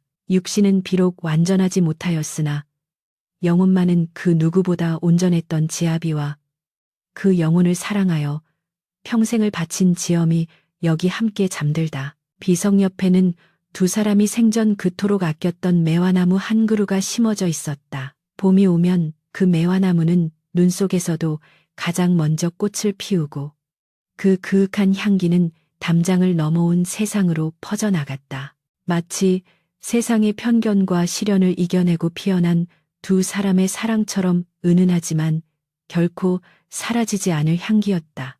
진정한 사랑은 육체의 결합에 있는 것이 아니라 서로의 결핍을 채워주고 영혼을 덮여주는 온기에 있음을 바람에 흔들리는 매화 꽃잎들이 속삭이는 듯했다. 외전 그의 봄 매화는 비에 젖고 비는 추적추적 내리고 있었다. 봄비치고는 제법 쌀쌀한 기운을 품은 빗줄기가 기와 지붕을 때리는 소리가 서한 쇼안 앞에 앉은 연우의 귀에는 마치 조롱하는 웃음소리처럼 들려왔다. 그는 쥐고 있던 붓을 신경질적으로 내려놓았다. 먹물이 튀어 하얀 화선지 위에 검은 꽃을 피웠으나 연우는 그것을 닦아낼 생각조차 하지 못했다. 그의 머릿속은 조금 전 시외시우에서 겪었던 수모로 인해 불덩이처럼 뜨거웠다. 도성 네로라 하는 양반 자제들이 모여 시를 짓고 풍류를 즐기는 자리였다. 연우는 그곳에 끼어 있을 자격이 충분했다. 학식으로 보나 인품으로 보나 누구에게도 뒤지지 않는 그였으나 출신 성분이라는 꼬리표는 끈질긴 거머리처럼 그의 발목을 잡고 늘어졌다. 자자, 다음은 김진사의 차례인가? 글 솜씨야 장원급제 감이라 소문이 자자하니 기대가 크네. 좌중을 주도하던 영의정댁 손자가 비릿한 미소를 흘리며 운을 띄웠다. 허나 궁금한 것이 하나 있네. 자고로 붓끝의 힘은 아비의 기계를 담는 법인데 자네는 씨 없는 수박밭에서 자랐으니 그 힘이 어디서 나오는지 모르겠구려. 홍내씨들도 밤이면 남모르게 붓을 휘두르는 법을 가르치던가. 와하하, 좌중이 떠나가라 폭소가 터졌다. 연우의 얼굴이 홍당무처럼 달아올랐다. 단순히 자신을 모욕하는 것은 참을 수 있었다. 허나 자신을 거두어준 아버지를 그 고결하고 헌신적인 분을 씨 없는 수박 따위에 비유하며 낄낄대는 저들의 주둥이를 찢어놓고 싶었다. 연우는 주먹을 부르르 떨다 자리를 박차고 일어났다. 뒤에서 어허농이 지나쳤나 보네. 넷이 자식이라 그런지 속이 좁구먼하는 비아냥이 들려왔으나 뒤도 돌아보지 않고 뛰쳐나왔다. 빗속을 뚫고 집으로 돌아오는 내내 연우의 가슴 속에서는 천둥이 쳤다. 왜 나는 평범한 집안에서 태어나지 못했는가? 왜 나의 아버지는 하필 내관인가? 키워준 은혜는 태산 같으나 세상의 편견은 그보다 더 높고 가파른 절벽이었다. 방문을 열고 들어온 연우는 젖은 옷도 갈아입지 않은 채 방구석에 처박혀 있었다. 그때 드르륵 문이 열리고 김내관이 들어왔다. 그는 손에 따뜻한 꿀물 한 그릇을 들고 있었다. 연우야, 비를 많이 맞았구나. 감기 들라. 우선 이것 좀 마시거라. 김내관의 목소리는 언제나처럼 다정하고 차분했다. 하지만 오늘따라 그 목소리가 연우의 가슴을 후벼 팠다. 연우는 꿀물을 받아들지 않고 고개를 돌려버렸다. 생각 없습니다. 물러가십시오. 싸늘한 아들의 반응에 김내관은 잠시 멈칫했으나 이내 씁쓸한 표정으로 꿀물을 책상 위에 내려놓았다. 시외에서 무슨 안 좋은 일이라도 있었느냐. 그는 귀신같이 알아챘다. 평소와 다른 아들의 기색을 읽어내는 데에 그는 도가 터 있었다.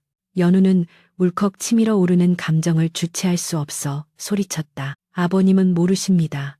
아니, 아셔도 모른 척 하시는 겁니까? 사람들이 뒤에서 저를 뭐라 부르는지 아십니까? 내시의 양자, 족보 없는 놈 돈으로 산 자식 제가 아무리 글을 잘 쓰고 학문을 닦아도 그들은 저를 그저 구경거리가 된 원숭이 취급할 뿐입니다. 연우의 절규가 방안을 가득 채웠다. 김내관의 눈동자가 흔들렸다. 그는 아무 말 없이 고개를 숙였다. 늙고 병든 어깨가 처량해 보였다. 그러나 연우의 분노는 멈추지 않았다. 차라리 가난한 농사꾼의 자식이었다면 뼈 빠지게 일할지언정 이런 조롱은 듣지 않았을 겁니다. 아버님은 왜 저를 데려오셨습니까? 저를 사랑해서가 아니라 아버님의 그 외로움을 채우기 위해 대를 이을 핏줄이 필요해서 저를 도구로 쓰신 것 아닙니까? 넘어서는 안 될 선을 넘고 말았다. 뱉어놓고 아차 싶었으나 주워 담을 수는 없었다. 정적이 흘렀다.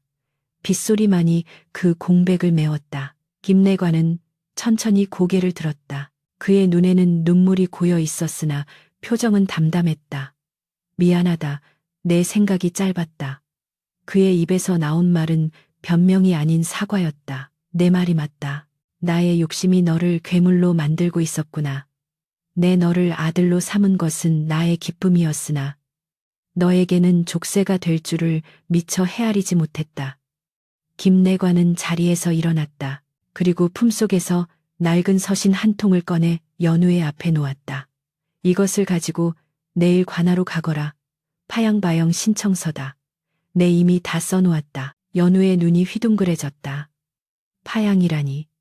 부자의 연을 끊겠다는 말인가. 나와의 인연을 끊고 내 친가 쪽 먼 친척의 양자로 입적하도록 주선해 두었다. 그 집안은 비록 가난하나 뼈대 있는 선비 가문이니 네가 과거를 보고 벼슬길에 나아가는데 흠이 없을 것이다. 나는 그저 너를 잠시 맡아 기른 후견인으로 남으면 족하다. 김내관은 뒤도 돌아보지 않고 방을 나갔다. 문이 닫히는 소리가 쾅하고 연우의 심장을 때렸다. 연우는 멍하니 서신을 바라보았다. 손이 떨려 집어들 수도 없었다. 아버지는 이미 모든 것을 준비하고 계셨다. 아들이 세상의 손가락질에 상처받을 날이 올 것을 알고 자신을 도려내어 아들의 앞길을 터줄 준비를 하고 계셨던 것이다. 연우의 눈에서 뜨거운 눈물이 쏟아졌다. 내가 무슨 짓을 한 것인가. 그때였다. 안채 쪽에서 인기척이 들리더니 서운이 들어왔다. 그녀의 표정은 평소의 온화함을 잃고 굳어 있었다. 그녀는 방바닥에 놓인 파양 신청서를 집어들더니 연우가 보는 앞에서 쫙쫙 찢어발겼다. 종이 조각이 눈송이처럼 방바닥에 흩날렸다. 연우는 놀라서 어머니를 쳐다보았다. 어머니. 어리석은 농서운의 호통이 떨어졌다. 연우는 난생 처음 보는 어머니의 진노에 몸을 움츠렸다. 서운은 연우의 어깨를 꽉 잡고 흔들었다. 내 아비가 너를 도구로 여겼다고. 외로움을 채우기 위해 너를 데려왔다고. 내 눈에는 그것밖에 보이지 않느냐. 서운의 눈시울이 붉게 달아올랐다. 네가 열병을 알아. 사경을 헤맬 때 한겨울 얼음물에 들어가 기도를 올린 사람이 누구냐. 네가 서당에서 돌아올 때 흙길에 신발 버릴까봐 매일같이 마중 나가 너를 업고 온 사람이 누구냐. 네 아비는 궐에서 수모를 당하고 들어온 날에도 네가 잠든 모습을 보면 혹여나 깰까봐 숨조차 크게 쉬지 못하던 사람이다. 서은은 바닥에 주저앉아 흐느끼는 연우를 품에 안았다. 그녀의 목소리가 젖어 들어갔다. 연우야, 세상 사람들이 네 아비를 고자라 욕해도 너만은 그래서는 안 된다. 내 아비는 육체의 일부를 잃었으나 그 대가로 얻은 권력과 재물을 오로지 우리 가족을 지키는 데 썼다. 사내에 약물이 없다고 하여 아비의 자격이 없는 것이냐. 진정한 아비란 씨를 뿌린 자가 아니라 가슴으로 품고 눈물로 키워낸 자를 말하는 것이다. 내 아비는 세상 그 어떤 대장부보다 크고 넓은 사내다. 연우는 어머니의 품에서 어린아이처럼 엉엉 울었다. 술기운과 억울함에 가려 보이지 않았던 진실이 뼈저리게 다가왔다. 아버지는 도망치려 했던 것이 아니었다. 아들을 위해 자신의 존재 자체를 지워버리려 했던 가장 비극적이고도 위대한 사랑을 보여준 것이었다. 나는 그 사랑을 짓밟고 모욕했다. 시외에서 들은 비아냥 따위가 무엇이 대수란 말인가. 내 곁에는 세상에서 가장 훌륭한 두 분의 스승이자 부모가 계시는데. 연우는 벌떡 일어났다. 그리고 찢어진 종이 조각들을 주워 모을 새도 없이 안방으로 달려갔다. 안방 문 앞에는 김내관이 마루에 걸터 앉아 멍하니 빗줄기를 바라보고 있었다. 그의 뒷모습이 너무나 작고 초라해 보여서 연우는 가슴이 미어지는 듯했다. 연우는 빗속으로 뛰어들어 마당 한가운데서 큰 절을 올렸다. 흙탕물이 무릎을 적시고 이마에 묻었으나 상관없었다. 아버님 소자가 죽을 죄를 지었습니다. 빗소리에 묻히지 않도록 연우는 목청껏 소리쳤다. 저를 버리지 마십시오. 저는 김씨 가문의 아들이며 자랑스러운 김영선 대감의 자식입니다. 파양이라니요, 당치도 않습니다. 제 뼈와 살은 아버님이 먹이신 밥과 어머니가 입히신 옷으로 이루어졌는데 어찌 핏줄 타령을 하며 인연을 끊으라 하십니까? 김내관이 놀란 듯 깻마루에서 내려왔다. 그는 비를 맞으며 엎드려 있는 연우에게 다가와 그의 팔을 잡아 일으켰다. 일어나거라. 흙탕물에 옷 버린다. 어서 일어나. 용서해 주시지 않으면 일어나지 않겠습니다. 다시는 아버님을 부끄러워하지 않겠습니다. 세상이 손가락질하면 제가 그 손가락을 꺾어버리겠습니다. 그러니 제발 저를 아들로만 있게 해주십시오. 연우의 눈물과 빗물이 뒤섞여 흘러내렸다. 김내관은 떨리는 손으로 아들의 얼굴을 닦아주었다. 그의 손도 입술도 파르르 떨리고 있었다. 바보 같은 녀석, 나 같은 놈이 뭐가 좋다고. 김내관은 와락 연우를 끌어안았다.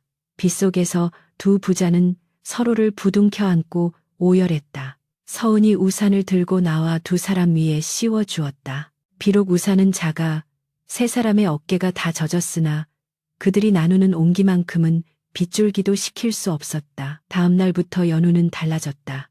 그는 더 이상 시외에 나가 양반 자제들의 비위를 맞추지 않았다.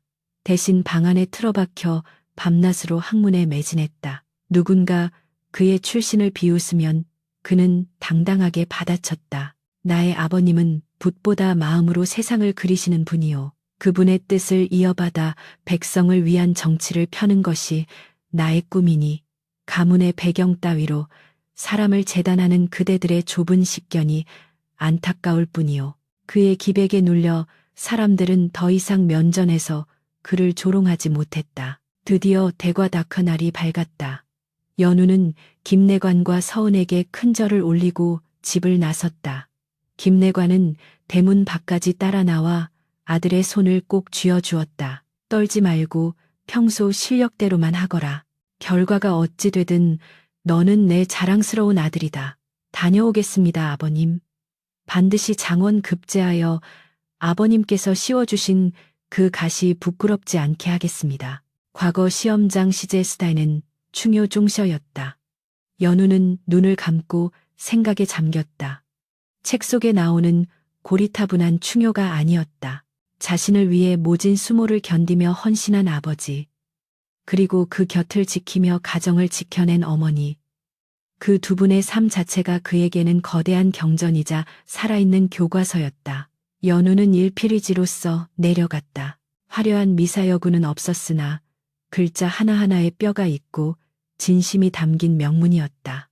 충종은 임금을 섬기는 것이나 그 근본은 백성을 사랑하는 마음에 있다. 효전은 부모를 섬기는 것이나 그 근본은 부모의 마음을 헤아려 자신의 삶을 바르게 세우는 데 있다. 피로 맺어진 것만이 가족이 아니요. 덕으로 맺어진 인연 또한 하늘이 내린 천륜이다. 발표날 방방곡곡에 연우의 이름이 울려 퍼졌다. 장원 급제. 내관의 양자가 장원을 차지했다는 소식은 도성을 발칵 뒤집어 놓았다. 임금조차 그의 답안을 보고 감탄하여 친히 어사화를 하사하였다. 연우가 어사화를 머리에 꽂고 금에 환양하던 날, 김내관의 집 앞은 인산인해를 이루었다. 연우는 말에서 내려 곧장 안채로 뛰어들어갔다. 마루에는 김내관과 서운이 서로의 손을 꼭 잡고 서 있었다. 김내관의 눈가는 이미 붉게 물들어 있었다. 연우는 그대로 엎드려 큰 절을 올렸다. 아버님 어머님 소자 장원 급제하여 돌아왔습니다. 김내관은 벅찬 가슴을 부여잡고 아들에게 다가갔다. 어사화가 꽂힌 관모를 어루만지는 그의 손이 심하게 떨렸다. 평생을 남의 뒤에서 그림자처럼 살아야 했던 그였다. 자신의 이름은 언제나 조롱의 대상이었으나 이제 아들의 이름을 통해 비로소 세상의 빛을 보게 된 것이다. 장하다, 내 아들, 정말 장하다. 서은 역시 연우를 껴안고 기쁨의 눈물을 흘렸다. 고생했다. 그 모진 시련을 다 이겨내고 이리 훌륭하게 자라주어 정말 고맙다. 그날 밤 세 식구는 매화나무 아래 평상에 둘러앉아 술잔을 기울였다. 김내관은 평소 마시지 않던 술을 몇 잔이나 비웠다. 그의 얼굴에는 생전 처음 보는 환한 웃음꽃이 피어 있었다. 부인 그리고 연우야, 내 평생 소원이 하나 있었다. 무엇입니까, 아버님? 훗날 내가 죽어 땅에 묻힐 때 비석에 내 이름 석자 옆에 당당하게 부자와 자자를 새기는 것이었다. 넷이라는 이유로 족보에도 제대로 오르지 못하고 죽으면 잊혀질 운명이었으나 이제 너희 덕분에 나도 온전한 가장으로 기록될 수 있게 되었구나. 연우는 아버지의 잔에 술을 채우며 다짐했다. 이 순간의 행복을 영원히 지키겠노라고. 그리고 훗날 자신이 늙어 죽는 날까지 이 매화나무 아래서 배웠던 사랑의 의미를 잊지 않겠노라고. 세월이 흘러 김영선과 서은이 세상을 떠난 뒤 연우는 높은 벼슬에 올랐음에도 청백리로 살며 백성들의 칭송을 받았다. 그는 부모님의 기일이 되면 언제나 하인들을 물리치고 홀로 묘소를 찾았다. 두 분이 나란히 잠든 묘소 앞에는 그가 심었던 매화나무가 거목이 되어 흐드러지게 꽃을 피우고 있었다. 연우는 묘비 앞에 앉아 술 한 잔을 올리고 품에서 낡은 종이 한 장을 꺼내 읽곤 했다. 그것은 과거 파양 소동이 있었던 날 아버지가 써놓았던 하지만 서은이 찢어버렸던 그 파양 신청서의 조각들을 연우가 몰래 주워 배접해둔 것이었다. 내 아들 연우야. 너를 보내는 것은 너를 사랑하지 않아서가 아니라 너를 너무나 사랑하기 때문이다. 부디 넓은 세상으로 나아가 뜻을 펼치거라. 나는 뒤에서 너의 그림자가 되어 영원히 너를 지킬 것이다. 연우는 그 글귀를 읽을 때마다 가슴이 뜨거워짐을 느꼈다. 그림자. 아버지는 스스로를 그림자라 칭했으나 연우에게 그는 언제나 세상을 비추는 가장 밝은 빛이었다. 바람이 불어 매화꽃잎이 눈처럼 흩날렸다. 꽃잎 하나가 연우의 어깨에 내려앉았다. 마치 아버지의 손길처럼 따뜻하고 어머니의 미소처럼 향기로웠다. 연우는 하늘을 올려다보며 나직이 속삭였다. 보고 싶습니다. 아버지, 어머니. 두 분이 계신 그곳에도 매화가 피었습니까?